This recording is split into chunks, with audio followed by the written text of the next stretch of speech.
Hello everyone, welcome back to my YouTube channel. और आज daily की तरह हम आपके लिए लेकर आए हैं डेली बुक का डे 18 सेशन है हमारा। आज 18वां दिन है। 17 वीडियो ऑलरेडी अपलोड किए जा चुके हैं। अगर आपने नहीं देखा है तो चैनल पे जाके देख लीजिए, और चैनल पे नए हैं तो चैनल को सब्सक्राइब कर लीजिए। पर डे आपको वोकैब कैलकुलेशन वीडियो यहाँ पे मिलेगा। तो आइए वीडियो शुरू करते हैं। सबसे पहला वर्ड है कन्फर, CONFER। कन्फर का मतलब होता है कोई चीज प्रदान करना। कन्फर, CONFER, प्रदान करना यानी ग्रांट। ग्रांट मीन्स मंजूरी देना, किसी को कुछ मंजूरी दी, प्रदान किए, तो वही है कन्फर। नंबर 2 है कॉन्स्टिट्यूशन। कॉन्स्टिट्यूशन जैसा कि सब जानते हैं, कॉन्स्टिट्यूशन मतलब अपना संविधान। संविधान एक ऐसी पुस्तक है, कानून, जिसमें देश किस तरह चलेगा वो सब लिखा हुआ है, वो कॉन्स्टिट्यूशन है। कॉन्स्टिट्यूशन मीन्स संविधान, यानी देश किस विधान से चलेगा ये संविधान तय करता है। संविधान से ऊपर कोई नहीं है। लॉ, LAW, लॉ मीन्स कानून। सिनोनिम में दे सकते हैं, बट कॉन्स्टिट्यूशन तो अलग ही चीज है, सेम मीनिंग में आ सकता है लॉ। नंबर 3 है कॉन्स्टिट्यूट। कॉन्स्टिट्यूट एक वर्ब है और इसका मतलब होता है निर्माण करना। निर्माण करना। कोई भी जटिल पदार्थ जो है छोटी छोटी चीजों से मिलकर बना होता है, यानी वो कॉन्स्टिट्यूट होता है छोटी छोटी चीजों से। तो कॉन्स्टिट्यूट पे यहाँ पे सेंस हो रहा है निर्माण करना, निर्माण होना, यानी कंस्ट्रक्ट, TRUCT। कंस्ट्रक्ट मीन्स निर्माण करना।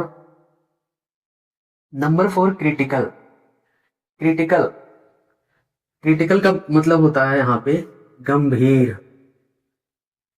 कोई मरीज क्रिटिकल कंडीशन में है, यानी गंभीर अवस्था में है, बहुत नाजुक हालत में है, नाजुक स्थिति। पेरिलस, पेरिलस का मतलब भी होता है खतरनाक, गंभीर। और तो ये जो दोनों एक दूसरे के सिनोनिम हैं। पेरिलस मीन्स डेंजरस, खतरनाक, नाजुक, और क्रिटिकल कंडीशन गंभीर नाजुक स्थिति को बताने के लिए किया जाता है यूज। तो क्रिटिकल का मतलब यही हुआ गंभीर, नाजुक, और पेरिलस इसका सिनोनिम है। देखिए क्रिटिक है, क्रिटिक, CRITIC। यहाँ पे क्रिटिक का मतलब होता है आलोचना। आलोचना, किसी की निंदा करते हैं, किसी नेता के बारे में क्रिटिक करते हैं, मतलब उसकी बुराइयों के बारे में बताते हैं उन्होंने क्या गलत कहा, किस तरीके से गलत कहा, आलोचना करना। तो वो क्रिटिक वाला ये वाला है, CRITIC। इसके सिनोनिम होंगे सेंस्योर, SENSURE। सेंस्योर, सेंस्योर का मतलब आलोचना, निंदा। और एक जो सेंसर बोर्ड होता है वो CENSOR होता है, CENSOR, सेंसर बोर्ड। जो फिल्म वाला जो सेंसर बोर्ड होता है CENSOR BOARD होता है। तो यहाँ पे ध्यान रखेंगे, दोनों अलग अलग वर्ड है। सेंसर बोर्ड का काम है फिल्म में जो गलत सीन है, जो अनावश्यक सीन है, जो समाज के लिए सही नहीं है, देश हित में सही नहीं है, उसको हटाने का काम करता है सेंसर बोर्ड। नंबर 6 है डिस्क्रेशन। तो डिस्क्रेशन का दो मीनिंग होता है, एक तो होता है बुद्धिमानी, डिस्क्रेशन, और एक होता है निर्णय लेने की आजादी। निर्णय लेने की आजादी। डिस्क्रेशन प्रेसिडेंट का पावर होता है कई मामलों में, जैसे किसी पे साइन करना है, नहीं करना, अटका के रखना है, या उसको वापस लौटा देना है। तो इस तरह से डिस्क्रेशन का दो मीनिंग होता है, एक तो बुद्धिमानी और एक निर्णय लेने की आजादी। बुद्धिमानी मतलब विजडम, और निर्णय लेने की आजादी यानी फ्रीडम। आजादी मतलब फ्रीडम, इंग्लिश में हो गया ये। नंबर 7 है डिस्टिंग्विश। डिस्टिंग्विश का मतलब होता है अंतर होना, अलग होना। डिस्टिंग्विश मतलब अंतर होना, अलग होना, यानी डिफरेंस। DIFFERENC। डिफरेंस, डिफरेंस मतलब अलग होना, उससे अलग होना, डिफरेंट होना, वही है डिस्टिंग्विश। इसका एक और मीनिंग होता है प्रसिद्ध होना। प्रसिद्ध होना, कोई पर्सन डिस्टिंग्विश्ड है, यानी वो बहुत फेमस है, प्रसिद्ध है, बहुत सम्माननीय है, आदरणीय है। तो डिस्टिंग्विश का दो मीनिंग, एक अंतर होना, अलग होना, डिफरेंस, और एक प्रसिद्ध होना। नंबर 8 में है एक्सचेंज। एक्सचेंज मतलब एक सामान दिए और उसके बदले में हमें कोई सामान मिला। तो वो कहलाता है एक्सचेंज, यानी कि विनिमय, म्यूचुअल म्यूचुअल लेन देन जब करते हैं तो उसे कहते हैं एक्सचेंज, म्यूचुअल लेन देन। म्यूचुअल ट्रांसफर हो गया कोई वस्तु का, जैसे किसी को चावल दिए, उसके पास चावल ज्यादा है, उसने हमें गेहूं दे दिया, वो एक तरह से एक्सचेंज हो गया। नंबर 9 है इन्वॉल्व्ड, INVOLVED। इन्वॉल्व का मतलब होता है शामिल होना, और इन्वॉल्व्ड बन गया V2 V3, तो इन्वॉल्व्ड का मतलब होता है शामिल। इन्वॉल्व्ड मतलब शामिल, उसमें शामिल है, यानी इंक्लूडेड, INCLUDED, इंक्लूडेड।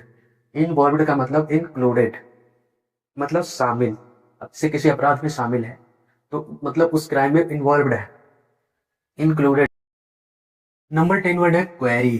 क्वेरी का दो मीनिंग होता है, QUARR। क्वेरी का मतलब एक होता है खदान, जहां से कोई चीजें खोद के निकाली जाती है, उसे कहते हैं खदान, मिनरल्स वगैरह, ऑर्स वगैरह।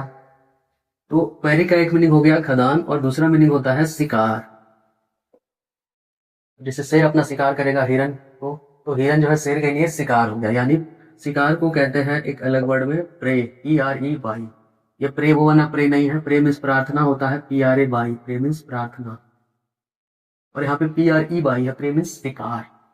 तो हिरन हो गया शेर के लिए एक शिकार, और जब खदान के सेंस में आएगा तो मीनिंग हो जाएगा माइंस। तो क्वेरी का जो है दोनों मीनिंग होता है, दोनों आपको बता दिया, आप समझ गए होंगे। नंबर 11 है डिस्ट्रैक्ट, DISTRACT। डिस्ट्रैक्ट का मतलब होता है ध्यान भटकना, रास्ते से भटक जाना, मुद्दे से भटक जाना। डिस्ट्रैक्ट मतलब भटक जाना, यानी रास्ता से जो है वो कहीं और चला गया, डेविएट हो गया। डेविएट इसका सिनोनिम हो जाएगा, डिस्ट्रैक्ट ध्यान भटकना, रास्ते से भटकना, डेविएट। नंबर 12 है एक्सट्रैक्ट। एक्स का मतलब होता है बाहर, अट्रैक्ट का मतलब होता है खींचना। एक्स माने बाहर और ट्रैक्ट माने खींचना। जैसे जो ट्रैक्टर होता है, ट्रैक्टर का क्या काम है, खींचना, कुछ भी खींचता है, पीछे डल्ला लगा दो या फिर हल चलाने वाला वो लगा दो, वो खींचता है। तो एक्सट्रैक्ट का मतलब होता है बाहर निकालना, यानी टेक आउट। एक्सट्रैक्ट बाहर निकालना, कोई चीज छुपा हुआ है उसको बाहर निकालते हैं, यानी एक्सट्रैक्ट करते हैं। नंबर 13 है four stall, FORESTALL। Four means पहले, स्टॉल इसका मतलब होता है प्रतिबंध करना, प्रतिबंध लगाना। स्टॉल मीन्स हॉल्ट, रोक देना, तो पहले ही रोक दिया यानी प्रतिबंध लगा दिया। Prevent, PREVENT। प्रिवेंट मीन्स होता है मना कर, प्रिवेंट कर दिया यानी मना कर दिया, रोक दिया। नंबर 14 है इंस्टॉल। इंस्टॉल तो आप समझते हो कि कोई ऐप है, इंस्टॉल करते हैं मोबाइल में, यानी स्थापित करते हैं। इंस्टॉल मीन्स स्थापित करना। INSTALL यानी इस्टेब्लिश, ESTABLISH। इस्टेब्लिश का भी वही मीनिंग होता है, स्थापित करना। इंस्टॉल और इस्टेब्लिश सेम मीनिंग है। नंबर 15 है एक्सप्लीकेबल। एक्सप्लीकेबल जिसे एक्सप्लेन किया जा सके उसको एक्सप्लीकेबल कहते हैं। तो एक्सप्लीकेबल का मतलब यहाँ पे होगा वर्णन के योग्य। Explainable, EXPLAINABLE। एक्सप्लेनेबल का मतलब वर्णन के योग्य। नंबर 16 है इफिकेशियस। इफिकेशियस का मतलब होता है कोई ऐसा व्यक्ति, कोई ऐसा चीज जिसमें बहुत सारे गुण हो, गुण से भरा हुआ, यानी गुणकारी। गुणकारी जिसमें बहुत सारे गुण एक साथ है, वो है इफिकेशियस, EFFICACIOUS। इफिकेशियस का मतलब गुणकारी, और इसका सिनोनिम हुआ वर्चुअस, VIRTUOUS, वर्चुअस। वर्चुअस का मतलब जिसमें बहुत सारे गुण हो, वर्च्यू मतलब गुण, और वर्चुअस मतलब जिसमें बहुत सारे गुण हो, बहुत सारे गुणों वाला व्यक्ति, गुणी व्यक्ति, गुणकारी। तो आज के लिए बस इतना ही, मिलते हैं अगले वीडियो में, धन्यवाद।